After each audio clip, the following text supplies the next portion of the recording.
وہ انہیں پتہ ہی نہیں ہے کہ اصل میں ہوا کیا. وہ کہہ رہے نہیں جی سچ آ جائے گا سامنے, دیکھا جائے گا, ہمیں کچھ نہیں پتا, بھی انتظار کرنا چاہیے, کیا سرائی نہیں کرنی چاہیے. رؤف حسن وہ بھی ایک ٹیلی ویژن شو کے اندر بیٹھ کے یہ بات کر رہے ہیں کہ جی سچ آئے گا, سامنے آئے گا, اس کے اوپر کیا سرائیاں آپ لوگ نہ کریں اور نہ کرنے دیں. کسی کو نہیں پتا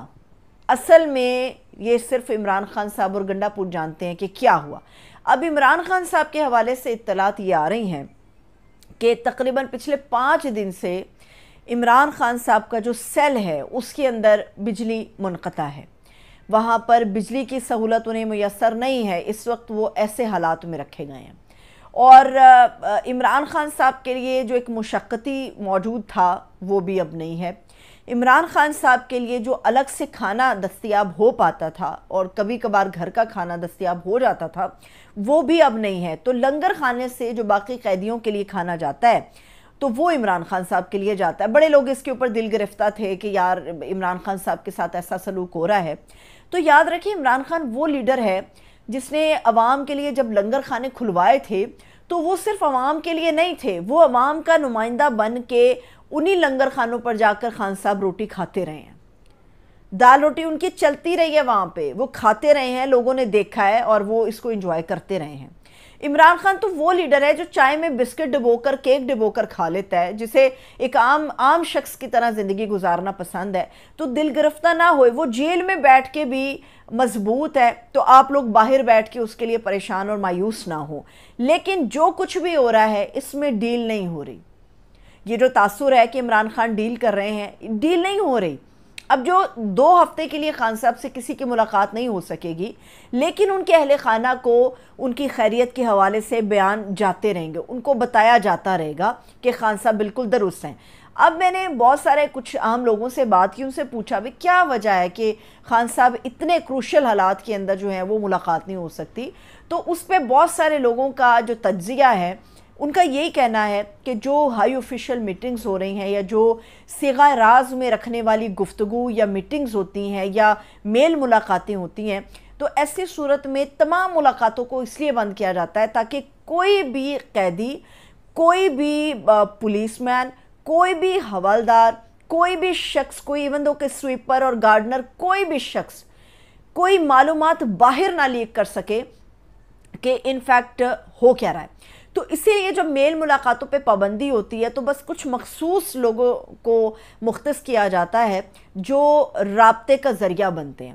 تو عمران خان صاحب کے ساتھ عین ممکن ہے کہ جو 26ویں مجوزہ طور پہ آئینی ترمیم آ رہی ہے اس کے اندر عمران خان صاحب کی منشا لازمی شامل ہوگی کہ اس میں کیا ہونا چاہیے, کیا نہیں ہونا چاہیے. اب حکومت کی تلملاہٹ کی ایک وجہ یہ بھی ہے کہ کل فلسطین کے اوپر انہوں نے اے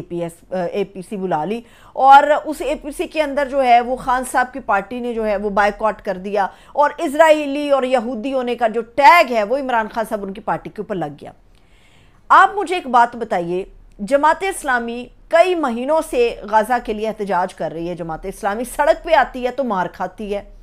پھر سڑک پہ آتی ہے تو اٹھا لی جاتی ہے, پھر آتی ہے پھر مار کھاتی ہے. تو ایک کاز ہے جو جماعت اسلامی سڑک پر لے کر کھڑی ہے وہ ناجائز ہے. اب حکومت اچانک سے اے پی سی بلا لیتی ہے اور فلسطین کے اوپر جو ہے وہ اظہار یکجہتی کرتی ہے, اسرائیلی مظالم جو ہے ان کے اوپر آواز اٹھاتی ہے تو وہ جائز ہو جاتی ہے.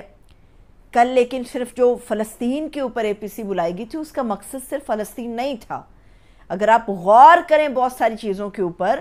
تو یہ تمام لوگ جو اکٹھے ہوئے تھے, اگر یہ ویسے اکٹھے ہوں تو پتہ چل جاتا ہے بھی کون کس سے ہاتھ ملا رہا ہے, آئینی ترامیم کے لیے کیا ہو رہا ہے, کس کو نمبر پورے کرنے کے لیے ٹاسک دیا گیا, کون بغاوت کرے گا, کون بے وفائی کرے گا, کون اندر سے غدار اور کون گندا انڈا نکلے گا اندر سے. لیکن جب فلسطین کے اوپر اے پی سی بلائی جاتی ہے تو اس میں صرف فلسطین کے اوپر بات نہیں ہوئی, اس میں بہت ساری باتیں ہوئی ہیں, اور ایک ہی چھت کے نیچے جب سب لوگ جمع تھے تو بہت ساری باتیں ہوئی ہیں. اس میں پی ٹی آئی جو شامل نہیں ہوئی, پی ٹی آئی یہ بات بڑی اچھی طرح سے جانتی تھی کہ چیزیں وہ نہیں ہیں جو دکھائی جا رہی ہیں یا نظر آ رہی ہیں, اور عمران خان صاحب کی مرضی کے بغیر, عمران خان صاحب سے ملاقات کے بغیر, عمران خان صاحب کی انسٹرکشنز کے بغیر یہ ممکن ہی نہیں تھا کہ پی ٹی آئی جا کر وہاں پر شرکت کرتی. اب آتے ہیں علی امین گنڈا پور صاحب کی طرف. علی امین گنڈا پور صاحب نے جو کیا سو کیا,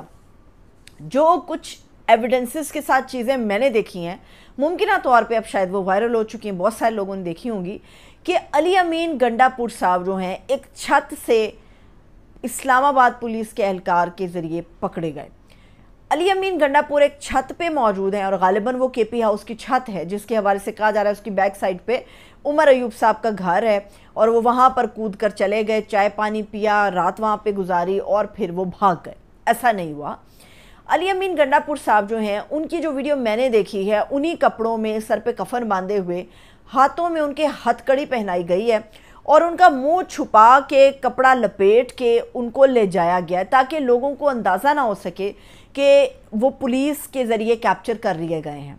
جو میں آپ سے کل بھی کہہ رہی تھی کہ گنڈا پور صاحب کی ملاقات اڈیالہ میں عمران خان صاحب سے کروائی گئی ہے،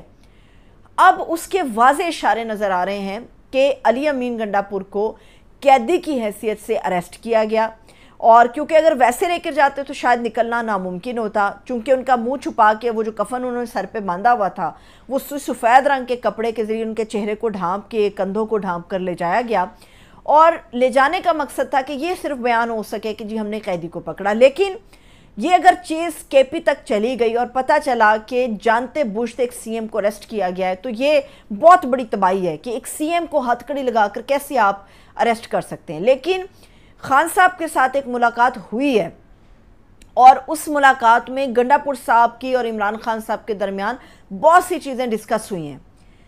اور یہ جو میٹنگز کے اوپر پابندی عمران خان صاحب کے ساتھ لگائی گئی ہے اس کی وجہ یہی ہے کہ ان 2 ہفتوں کے اندر چیزوں کو درست کیا جائے گا۔ ان 2 ہفتوں کے بعد قاضی فائز عیسیٰ صاحب جو ہیں وہ بھی اپنی مدت پوری کر چکے ہوں گے، اور یہ ہو نہیں سکتا کہ اگر عمران خان صاحب سے اس معاملے پر بات چیت ہو رہی ہے تو عمران خان صاحب قاضی کے لیے کوئی رائے دیں۔ قاضی کی ایکسٹینشن نہیں ہوگی، سیاسی جماعتیں اب متنازع چیف جسٹس کا بوجھ مزید نہیں اٹھا سکتی۔ تو بہت ساری چیزیں ہیں جو عین ممکن ہے کہ 25 اکتوبر تک ہو جائیں گی، اور یہ جو حالات بتا رہے ہیں اس سے ایسا نظر آتا ہے کہ اگر چیزیں اسی سمت میں اگر جا رہی ہیں، فرض کر لیا جائے تو پھر پاکستان میں اگلے الیکشن دسمبر تک ہوں گے، اور ان الیکشنز میں پاکستان تحریک انصاف بھاری مینڈیٹ حاصل کرے گی اور عمران خان صاحب خود اس ملک کو پھر لیڈ کریں گے۔ دیکھتے ہیں کہ آج پی ٹی آئی کیا نیا پینترا اپناتی ہے یا کیا ڈیولپمنٹ ہے جو عمران خان صاحب کے حوالے سے ہمارے سامنے آتی ہے۔ اپنا خیال رکھیے، اجازت دیجیے، خدا حافظ۔